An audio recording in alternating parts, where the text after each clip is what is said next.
अब अगले रीजन की बात कर लेते हैं, वो भी बहुत महत्वपूर्ण है क्योंकि बात अब होगी अवध रीजन की। आखिर अवध की जनता कह क्या रही है इन आंकड़ों में? इस सर्वे के दौरान जब हमने उनसे पूछा, बातचीत की, तो क्या कुछ निकल कर आया?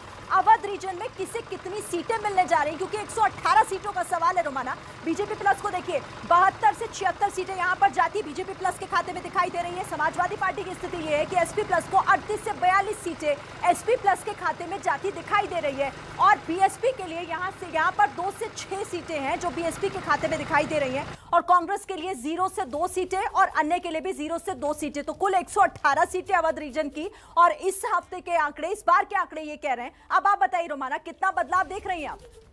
तो आइए जल्दी से जरा दर्शकों को बताते हैं कि एक महीने में ये जो अवध रीजन है, जो दूसरा मतलब अगला रीजन है उत्तर प्रदेश का 118 जिसमें विधानसभा सीटें आती हैं, उसमें एक महीने में सियासी तस्वीर कितनी बदली। 118 सीटें और बीजेपी गठबंधन 68 से 72 नवंबर के महीने में था, और आज की तारीख में 72 से 76 सीटें यहां पर बीजेपी गठबंधन के खाते में जाती हुई। समाजवादी पार्टी गठबंधन 10 से 44 और इस महीने 38 से 42, मतलब 2017 के मुकाबले आप देख सकते हैं बीजेपी गठबंधन को यहां पर नुकसान बड़ा हो रहा है, क्योंकि 2017 में बीजेपी गठबंधन ने इसी इलाके से 97 सीटें जीती थी। तो कुल मिलाकर 21 सीटों का यह नुकसान क्या जमीन पर भी नजर आ रहा है? बलरामपुर से अजय दुबे हमारे साथ मौजूद हैं। अजय,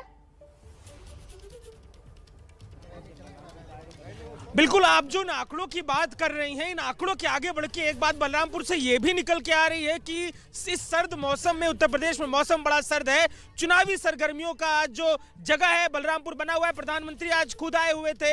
प्रधानमंत्री ने कल भी बात कही, आज भी बात कही कि 50 साल से ज्यादा समय लग गया यहाँ नहर बनने के लिए। ऐसा पिछली सरकारों का विकास था और अपने 4 साल में इसका काम पूरा किया। अब इसके जवाब में अखिलेश जी ने एक ट्वीट किया था, ट्वीट किया, हमने 3/4 काम कर दिया, जो थोड़ा सा काम बचा था वो करने में 4 साल लगा दिए सरकार ने। लोग इस पर चर्चा कर रहे हैं, सरगर्मियां बनी हुई है।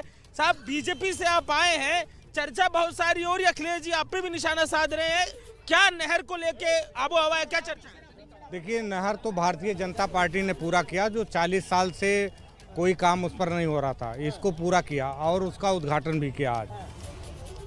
जो अखिलेश यादव जी कह रहे हैं, अखिलेश यादव जी के करनी और कथनी में बहुत फर्क है। कथनी और करनी में अंतर है क्या नेताजी, बताइए? टोपी कथनी करनी में अंतर है? भारतीय जनता पार्टी की सरकार कैंची और फीता लेके इस समय चल रही है, और समाजवादी पार्टी की योजनाओं का लोकार्पण और शिलान्यास करने का काम कर रही है।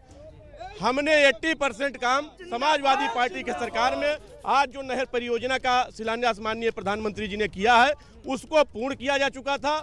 उसका ऑन रिकॉर्ड पेपर भी है, और उसका आज उन्होंने फीता काट करके शिलान्यास कर दिया। ये बात कह रहे हैं, जरा आम आदमी से इस पे चर्चा करते, बहुत गर्मा गर्म चर्चा। ये बताइए, 2 लोग हैं नहर को लेकर अपना हुआ दावा कर रहे हैं, कैसे देख रहा है बलरामपुर का आदमी? नहर किसने दिया आपको?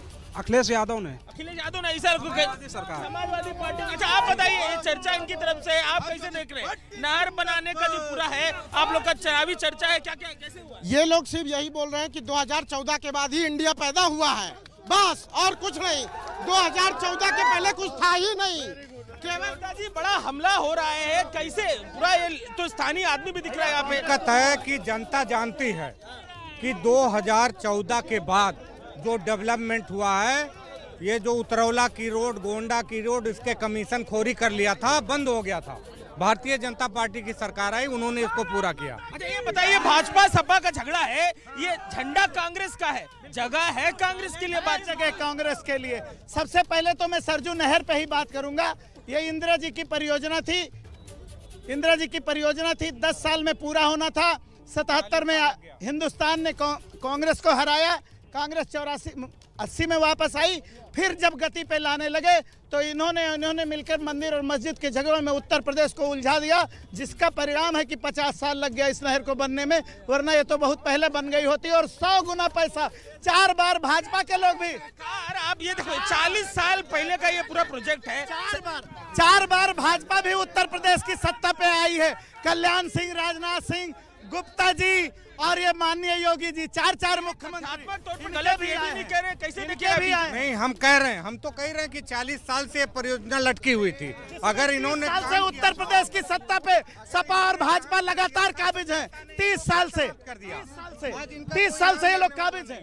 30 साल से काफी जो नेताओं का झगड़ा है, ये तो लगा रहेगा। आप बताइए भाई, मुद्दा कैसे है आप लोग का, क्या चर्चा में क्या मुद्दा है, क्या विषय चल रहा है? विषय ये चल रहा है कि अब की माननीय राष्ट्रीय अध्यक्ष जी सरकार बनाने वाले हैं और बलरामपुर की जनता ही नहीं, पूरे यूपी की जनता पूर्ण बहुमत से सरकार बनाएगी समाजवादी पार्टी की। अब की अध्यक्ष जी तो हर पार्टी में होता है, आप अखिलेश जी का बात कर रहे हैं। अखिलेश जी की बात कर रहा हूँ। अखिलेश जी एक ऐसे नेता हैं जो प्रिय नेता हैं युवाओं के। ये कई लोकप्रिय नेता है। आप बताइए सर, मुद्दा ये लोग तमाम नेताजी लोग भी अपना अपना बात कर रहे हैं, बलरामपुर का आदमी कैसे देख रहा है पूरे चुनाव को? बलरामपुर में आज जो रैली हुई, अब तक की सबसे प्रदेश की सबसे भारी संख्या की रैली रही, और जो कि उसको देख के यहाँ के विपक्षी पार्टी सपा है वो बौखला गई है। तो आज वो परिवर्तन देखते हुए आने वाले में 300 प्लस की सरकार आएगी। कुछ कह रही रैली कैसी रैली हुई है?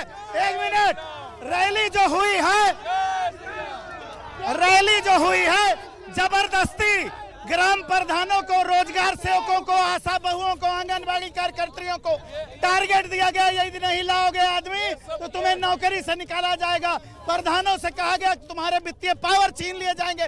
अगर ऐसी रैली करनी है तो स्वतंत्र भारत के इतिहास में इकलौती मोदी की रैली है। रैली को लेके इन लोगों को प्रॉब्लम है कि इतना इस लोकप्रियता को देखकर इनके पास कोई मुद्दा नहीं है। हमने गरीबों को सड़क, बिजली, मैं इसी चुनावी सरगर्मी की बात कर रहा हूँ।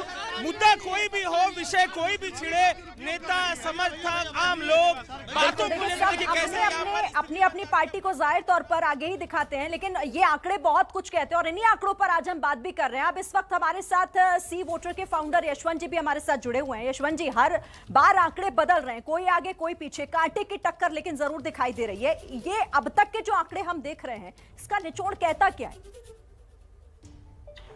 देखिए, निचोड़ तो मुख्यतः यही है कि मुकाबला बाइपोलर सा होता जा रहा है यूपी में, और समाजवादी पार्टी एक ध्रुव धीमे धीमे उत्तर प्रदेश में बन रही है अपने सहयोगी आरएलडी के कारण। उसमें जो फायदा उनको सीटों का ज्यादा होता हुआ दिख रहा है वो स्वाभाविक सा है। पश्चिमी उत्तर प्रदेश में आरएलडी के वोटों के कारण ज्यादा होता हुआ दिख रहा है, लेकिन अब पूर्वांचल में भी धीमे धीमे लगता है कि कांटे की लड़ाई हो।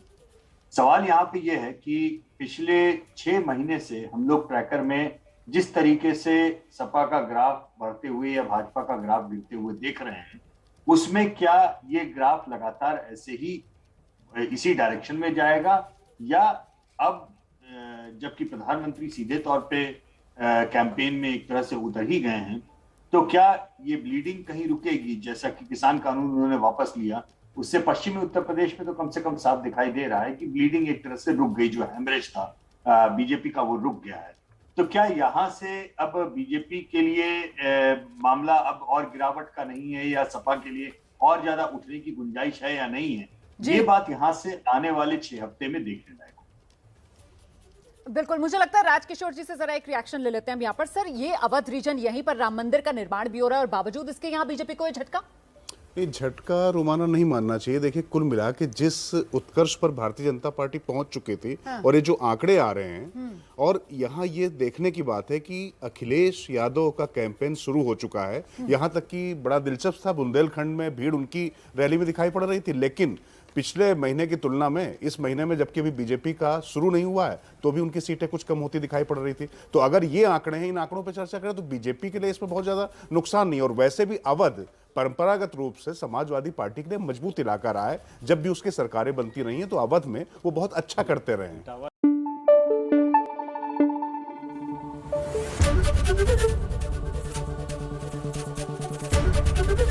एबीपी न्यूज आपको रखे आगे।